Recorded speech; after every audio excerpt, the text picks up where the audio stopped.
दोस्तों ये 38 क्वेश्चन भी बड़ा इंटरेस्टिंग है। वर्मा सर कह रहे हैं कि साहब ये एक फिक्स था और ये एक रास्ता था।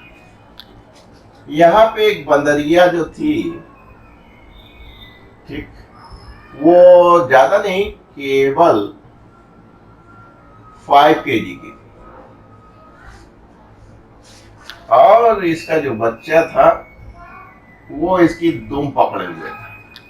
यानी इस बंदरिया का जो बच्चा था वो दुम पकड़े हुए था, वो आपकी दुम पकड़े हुए था अपनी अम्मा पे।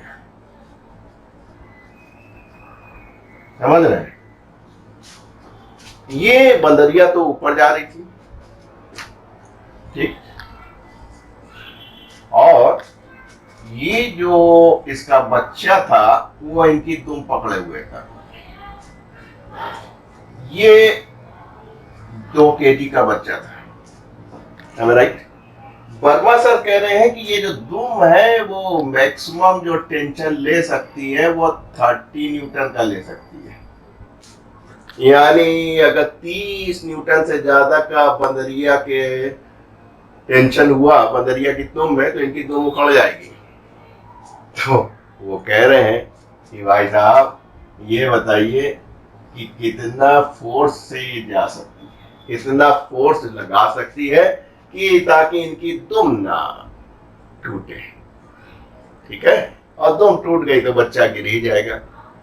तो आपने कहा कि ठीक है, कोई दिक्कत की बात नहीं है, कि ये मान लेते हैं कि ये जो बच्चा है वो ए एक्सीलरेशन से ऊपर जा सकता है मैक्सिमम, ठीक, क्योंकि जैसे ही आप मैक्सिमम जाएंगे वैसे ही क्या होगा, इसका टेंशन बढ़ेगा। बच्चे को धरती माता खींचेंगी कितने से, 2G से नीचे की तरफ, और जो इस फोर्स का, ग्रेविटेशनल फोर्स का जो रेसिप्रोकल आएगा यानी रिएक्शन आएगा, वो कहां पे आएगा, इस वाली इसकी अम्मा पे यानी बंदरिया की दुम पे आएगा।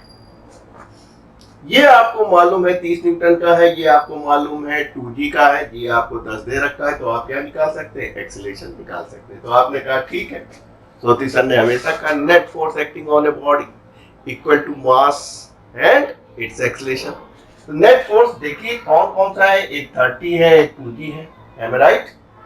अपोजिट है, घटेंगे कहा, ज्यादा से कम, ज्यादा कौन सा है, 30, क्योंकि ऊपर जा रहे हैं। तो आपने कहा सर यहाँ पे निकाल देते हैं 30 minus 2G is equal to product of its mass and acceleration. Sir ने कहा है G को आप 10 ले लीजिएगा, तो आपने ये ले लिया, 30 माइनस 20 बराबर 2 है, ये आप कह सकते हैं 10, ये आप कहेंगे A is equal to 5 metre per second square. यानी इनकी जो दुम है, जो 30 न्यूटन का मैक्सिमम फोर्स सफर कर सकती है, सहन कर सकती है, उसके लिए जो एक्सीलरेशन ऑफ सिस्टम या एक्सीलरेशन ऑफ दिस 2 kg के बच्चे की है वो 5 मीटर पर सेकंड से ज्यादा नहीं होनी चाहिए। ज्यादा हुई तो गए। तो कहने लगे फोर्स निकालना तो बहुत आसान है, कितना फोर्स एडजस्ट कर सकती है स्ट्रिंग पे। तो आपने कहा ये हमारा एक सिस्टम बन गया फुल, और चूंकि जो एक्सीलरेशन इसकी है वही एक्सीलरेशन इसकी होगी, यानी कि जो हमारा सिस्टम है वो A बराबर 5 मीटर पर सेकेंड स्क्वायर से ऊपर जा सकता है। काम बन गया। ये आपका F है और ये कितना हो जाएगा, 5 और 2 7G हो जाएगा, राइट। अब आप निकाल लीजिए इसको बड़े आराम से, F की value. Net force acting on a body, अब ये पूरा सिस्टम हो गया। ये बंदरिया ऊपर जा रही थी, ये इसकी धूम पकड़े हुए अपनी अम्मा की धूम पकड़ के ऊपर जा रहे थे, तो नेट फोर्स F और 7G है, एम आई राइट। और क्या है, अपोजिट है, घटेंगे कहा, ज्यादा से कम, ज्यादा कौन होगा, जिस ओर जा रहे हैं ऊपर जा रहे हैं तो F ज्यादा होगा। तो आपने कहा F minus 7G is equal to product of mass यानी 5 2 7 इंटू एक्सीलरेशन।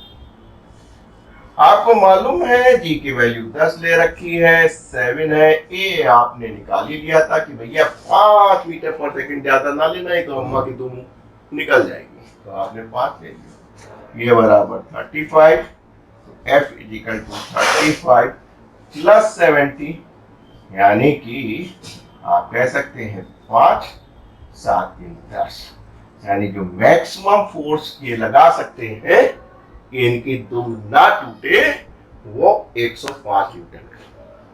मिनिमम भी आप निकाल सकते हैं। मिनिमम निकालने के लिए आप क्या कहते हैं कि भाई साहब तुम थोड़ी फिजिक्स जान लो, 15 चौथी सर से जाके पढ़ लो कि अगर एक्सीलरेशन 0 है तो इसका मतलब क्या हो रहा है, एक कांस्टेंट वेलोसिटी से चले जाओ ऊपर।